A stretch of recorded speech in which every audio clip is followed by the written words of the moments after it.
Hello dear students और parents, आज की इस वीडियो में बहुत इंपॉर्टेंट टॉपिक पे बात करने जा रहे हैं कि क्लास 9th और 10th से जेई मेन की और नीट की अगर प्रिपरेशन करनी है तो कैसे शुरू करनी चाहिए। हालांकि ये बहुत डिबेट का टॉपिक रहता है कि 9-10 से शुरू करनी चाहिए प्रिपरेशन या नहीं करनी चाहिए। आज की इस वीडियो में हम डिबेट नहीं करेंगे। अगर कोई बच्चा 9-10 से जेई मेन और नीट की प्रिपरेशन करना चाहता है तो कैसे शुरुआत करे, कैसे बिना स्ट्रेस के वो अच्छे से तैयारी कर सकता है, आगे उसको 11th-12th में काफी हेल्प मिलेगी जिससे उसकी जेई नीट की प्रिपरेशन सही रहेगी। आज इस बारे में बात करेंगे। तो शुरुआत करते हैं। 9-10th ऑब्वियसली साइंस स्टूडेंट ही होगा, तो स्टडी प्लानर क्या होगा, सब्जेक्ट वाइज टॉपिक्स कैसे करने हैं, क्या करना है क्या नहीं करना है। तो देखिए बेटा, सबसे पहले अगर आप जेई या नीट की प्रिपरेशन करना चाहते हैं, जेई मेन यानी कि इंजीनियरिंग के जो एनआईटीज और गवर्नमेंट कॉलेज है, और जेई एडवांस मतलब आईआईटीज के लिए प्रिपरेशन करनी है, तो सब में स्ट्रीम आपकी साइंस होगी। कोई बच्चा पीसीएम लेगा, कोई पीसीबी लेगा और कोई पीसीएम भी लेगा, ठीक है। लेकिन आप 9-10th से या कोई पहली क्लास से अगर आपको इंजीनियरिंग में जाना है, साइंस के किसी फील्ड में जाना है, तो अच्छा रहेगा कि आप पहले कुछ शॉर्ट टर्म गोल बनाएं अपने। जैसे आप साइंस ओलंपियाड के लिए फाइट करें। साइंस ओलंपियाड स्कूल में होते हैं आपके, कुछ स्पेशल साइंस ओलंपियाड है जो मैं आपको बताने जा रहा हूँ। कुछ तो प्राइवेट ओलंपियाड होते हैं जो आपके स्कूल कराता है। एक ये साइंस ओलंपियाड होता है जिसको बोलते हैं बच्चों जूनियर साइंस ओलंपियाड। और ये भी कौन से वाला, आपको इनके बारे में मैं टाइम टू टाइम बताता रहता हूँ। ये भी IAPT इस ऑफिशियल वेबसाइट से जो आपको एग्जाम का फॉर्म भरा जाता है, ये वो साइंस ओलंपियाड है, जूनियर साइंस ओलंपियाड, जिसको भारत सरकार मान्यता देती है इंटरनेशनल लेवल तक जाने के लिए। तो इसकी तैयारी करें साथ साथ। इससे क्या होगा कि किसी एक पर्टिकुलर सब्जेक्ट में आपका इंटरेस्ट बनेगा और आपकी कमांड बढ़ेगी। और आपको एक स्पेशल बात बता दूं जो बहुत ज्यादा लोगों को नहीं पता, कि एक स्पेशल तरीका निकाला है कि कुछ पर्टिकुलर कॉलेज में जो AICTE अप्रूव्ड कॉलेज हैं, जैसे NITs और इंजीनियरिंग के लिए, उनमें डायरेक्ट अगर आप किसी एक सब्जेक्ट में आपने ओलंपियाड इंटरनेशनल लेवल पे ले रखा है, मतलब आपने क्रैक कर रखा है, तो आपको सुपर न्यूमेररी सीट्स में आपको डायरेक्ट एडमिशन मिल सकता है। हर कॉलेज में वो 2 सीट्स होती हैं, तो यहाँ एक रास्ता आपके पास ये भी खुल जाता है। दूसरा, और भी बहुत सारे एग्जाम है, जैसे GSTSC होता है दिल्ली में, ऐसे NTSC national talent search examination, NMMS national mean scholarship test, ये और विद्यार्थी विज्ञान मंथन। इन एग्जाम के थ्रू भी आप अपने साइंस का इंटरेस्ट बढ़ा सकते हो और अपनी तैयारी को और बढ़िया कर सकते हो। जब आप इन एग्जाम की तैयारी करोगे तो आपका स्किल बढ़ेगा, सब्जेक्ट वाइज टॉपिक्स आपको कमांड होगी, तो आपको जो 11वीं-12वीं में मदद करेंगे। इसके बाद बच्चों, ये तो हुआ। कोई भी सपना साकार करने के लिए सबसे जरूरी है सही कोच का होना। चुनिए फिजिक्स मास्टर एकेडमी को और करे अपने नीट JEE मेंस के VPY का सपना साकार। Download the app now. Short term goal. अब सब्जेक्ट वाइज कैसे तैयार करें, तो सब्जेक्ट वाइज जैसे आपके पास मैथमेटिक्स है, यहाँ बहुत ध्यान से समझने की बातें हैं। जैसे कुछ बच्चों को ऐसा लगता है कि वो 10वीं के बाद, अभी तो मेरा मैथ्स अच्छा नहीं है, और 10वीं के बाद बायो ले लेंगे और मैथ्स छोड़ देंगे। लेकिन ये उतना ही मुश्किल हो जाएगा कि अगर बायो पढ़ोगे तो बायो में आप PCB के लिए जाओगे, नीट के लिए, तो आपको मैथ्स की बहुत जरूरत पड़ेगी, फिजिक्स और केमिस्ट्री में। तब आपको याद आएगा कि हमने मैथ्स पे ध्यान नहीं दिया था, अब हमारा नुकसान हो रहा है। तो इसका मतलब आपको, अगर आप बायो में जा रहे हैं तो आपको बहुत ही ज्यादा, इंजीनियरिंग वालों से भी ज्यादा आपको मेहनत करनी है इधर। और स्पेशली कौन से टॉपिक्स पे, ज्योमेट्री आपको बहुत अच्छे से आनी चाहिए, क्योंकि 11th-12th में ज्योमेट्री डायरेक्ट यूज होती है।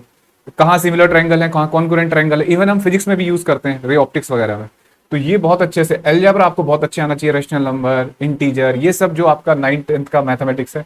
ट्रिग्नोमेट्री तो बहुत ज्यादा बड़ा रोल प्ले करती है बच्चों। 11th में तो ट्रिगो से ही शुरुआत होगी, और ये ट्रिग्नोमेट्री आप पूरी, भले डिलीटेड सिलेबस कुछ भी हो, आप इसको अच्छे लेवल तक करोगे। ग्राफ्स आपको पता होने चाहिए। और यही साथ साथ मैं आपको बता दूं कि एक मैथमेटिकल टूल्स होते हैं जो 11वीं में कराए जाते हैं बच्चों को, लेकिन आजकल इंटरनेट पे इजीली अवेलेबल है मैथमेटिकल टूल्स, और बहुत सारी किताबों में अवेलेबल है। साथ में मेरा भी एक कोर्स है, यही आपको फोल्डर मिल जाएगा। मेरे ऐप के ऊपर एक मैंने कोर्स बना रखा है जिसमें 15-20 लेक्चर हैं, जिनमें लगातार पूरा मैथमेटिकल टूल्स जो आपके 11वीं-12वीं और मैथमेटिक्स में, साइंस में, केमिस्ट्री में यूज होते हैं, फिजिक्स में, उसके लिए आप उसको कर सकते हो, ठीक है। कहीं से भी, आप किसी भी टीचर से ही कर सकते हो, तो ये बहुत बेनिफिट होगा। और जैसे आप ये टॉपिक जो पढ़ रहे हो, इनको 2-3 चीजों से, NCERT तो आप करोगे ही, एक आपकी कोई टीचर की रेफरेंस बुक होगी जैसे RD शर्मा, साथ में आप इसे एग्जाम्पलर से जरूर करें इन चैप्टर्स को। एग्जाम्पलर से करने से आपका थोड़ा दिमाग खुल जाएगा और इंप्रूवमेंट हो जाएगा आपकी प्रैक्टिस में। इसके बाद केमिस्ट्री की बात करते हैं, तो केमिस्ट्री में भी आपको ऐसी bonding, structure of atom, mole concept, periodic classification, कार्बोनेटिक्स कंपाउंड, इन चैप्टर्स को 9-10th के सिलेबस से कमांड कर लेनी है। इसके लिए भी आप एग्जाम्पलर करिए, NCERT करिए, रेफरेंस बुक करिए और प्रैक्टिस शीट्स करिए जो आपकी ओलंपियाड्स की हैं, ठीक है। और हम जल्दी ही बच्चों आपके जूनियर साइंस ओलंपियाड के लिए टेस्ट सीरीज लेके आ रहे हैं, वो आपको अवेलेबल हो जाएगी आपके ऊपर। अब फिजिक्स में आ जाते हैं भाई, फिजिक्स तो मेरा सब्जेक्ट है, इसमें मैं आपको बताऊं सबसे पहले मोशन स्ट्रेट लाइन जो 9th में शुरू होता है, इसको बहुत अच्छे से पढ़िए, बहुत अच्छे से, और इसकी प्रैक्टिस करिए क्वेश्चंस की, एग्जाम्पलर्स के क्वेश्चन बनाइए, एनसीईआरटी के क्वेश्चन बनाइए।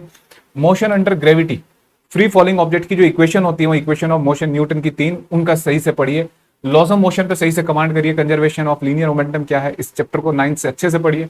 और 12th में ये जो 2 चैप्टर हैं इनको बहुत बढ़िया से कमांड करिए, रे ऑप्टिक्स और करंट इलेक्ट्रिसिटी। ये 2 चैप्टर बहुत काम आते हैं किसी भी कॉम्पिटिशन में, ठीक है। अब देखिए इनके लिए आप मेरी वर्कशीट ऐप के ऊपर बहुत सारे क्वेश्चंस पड़े हुए हैं इनके, topic wise, NCERT level, competition level, वहां से आपको ये इजीली अवेलेबल हो जाएंगे। अब आ जाते हैं बायोलॉजी। बायोलॉजी में बच्चों जो सिलेबस है, cell, diversity, reproduction, life process, control and coordinates, heredity and evolution, ये कुछ ऐसे टॉपिक हैं जो आपके 11वीं 12वीं में बहुत काम आएंगे और इससे आपकी नीट की प्रिपरेशन को बहुत मदद मिलेगी। साथ में देखिए बच्चों, अब आपको जो नहीं करना और क्या करना है, एक तो रेगुलर स्टडी करें, रेगुलर पढ़ें, यानी कि 3 दिन छुट्टी ले ली, अब मेरे हाफ ईयरली खत्म है, 4-4 दिन तक छुट्टी वेस्ट कर रहे हैं। कंसेप्ट बहुत क्लियर होने चाहिए आपके, मतलब कंसेप्ट क्लियरिंग पे वर्क करें, यानी कि ज्यादा पढ़ने से कोई मतलब नहीं है। कंसेप्ट आपको क्लियर हुआ नहीं हुआ, आपने लॉ ऑफ रिफ्लेक्शन पढ़ा, अब पढ़ रहे हैं बहुत ज्यादा पढ़ लिया, लॉ ऑफ रिफ्लेक्शन एक्चुअल क्या है इसका आपको पता होना चाहिए। दूसरा, प्रैक्टिस मैथमेटिक्स रेगुलरली, मैथमेटिक्स को हल्के में मत लेना, चाहे आप नीट के लिए प्रिपरेशन कर रहे हैं चाहे जेई के लिए, मैथमेटिक्स आपका बहुत कमांड होनी चाहिए बच्चों। दूसरी बात, अच्छा जो आपने आपकी जो रीडिंग हैबिट है वो बहुत अच्छी होनी चाहिए, आप घंटों घंटों बैठ के पढ़ते रहें, ऐसी आदत आप अभी से डाल लें, आपको काफी मदद करेगी। अगर आपकी रीडिंग हैबिट अच्छी नहीं है, आप रीडिंग नहीं करना चाहते, खुद से सेल्फ स्टडी नहीं करना चाहते, तो आपको प्रॉब्लम आएगी जेई और नीट की प्रिपरेशन में, ठीक है। अब मैं बताता हूं जो आपको नहीं करना। एक तो बहुत सारा मटेरियल मत खरीदना, बहुत सारी बुक खरीद लेते हैं बच्चे की मैं जेई की तैयारी कर रहा हूं 10वीं से 9वीं से, ये आपको ही परेशान करेंगे, आपको ही स्ट्रेस दे देंगे, इसलिए ज्यादा किताबें नहीं खरीदनी। जो स्टैंडर्ड बुक्स हैं वो आप खरीदिए, उन्हीं से केवल करिए।